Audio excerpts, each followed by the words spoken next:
হঠাৎ অসুস্থ হয়ে মির্জা ফখরুল ইসলাম আলমগীর ইউনাইটেড হাসপাতালে ভর্তি। চোখের চিকিৎসা শেষে থাইল্যান্ড থেকে দেশে ফেরার পর আবারও অসুস্থ হয়ে পড়েছেন বিএনপির মহাসচিব মির্জা ফখরুল ইসলাম আলমগীর। মঙ্গলবার 19 আগস্ট দিবাগত রাত 1টার দিকে তাকে রাজধানীর ইউনাইটেড হাসপাতালে ভর্তি করা হয়। বর্তমানে তিনি চিকিৎসকদের নিবিড় পর্যবেক্ষণে আছেন। বিএনপি মিডিয়া সেলের সদস্য সাইরুল কবির খান জানান, সন্ধ্যায় ব্যাংকক থেকে ঢাকায় পৌঁছান মির্জা ফখরুল ইসলাম আলমগীর। পরে রাত 11টা পর্যন্ত তিনি গুলশানের দলে স্থায়ী কমিটির বৈঠকে অংশ নেন। বৈঠক শেষে অসুস্থতা অনুভব করলে তাকে হাসপাতালে নেওয়া হয়।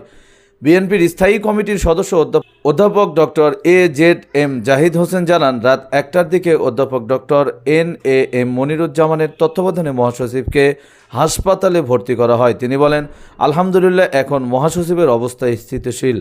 চিকিৎসকদের নিবিড় পর্যবেক্ষণে আছেন, সবাই দোয়া করবেন। চোখের ফলো আপ চিকিৎসার জন্য স্ত্রী রাহাত আরা বেগমকে সঙ্গে নিয়ে মঙ্গলবার ব্যাংকক থেকে দেশে ফেরেন মির্জা ফখরুল।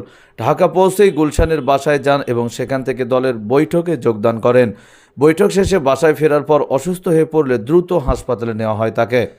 এদিকে বিএনপির ভারপ্রাপ্ত চেয়ারম্যান তারেক রহমান মির্জা ফখরুল ইসলাম আলমগীরের সুস্থতা কামনা করে জাতির কাছে দোয়া চেয়েছেন। শুধু তাই নয়, তিনি বলেন, জনগণ রাজনৈতিক অধিকার প্রতিষ্ঠার একমাত্র পথ হলো নির্বাচন।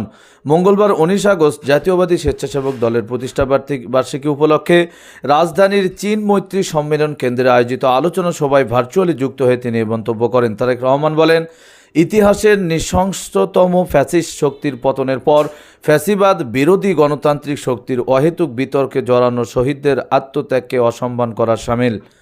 তিনি প্রতিহিংসার রাজনীতি পরিহার ওপর গুরুত্ব দিয়ে বলেন, দেশের রাজনীতিতে গণতন্ত্র পরিবর্তন আনতে হলে সুষ্ঠু পরিকল্পনা গ্রহণ ও বাস্তবায়ন করতে হবে।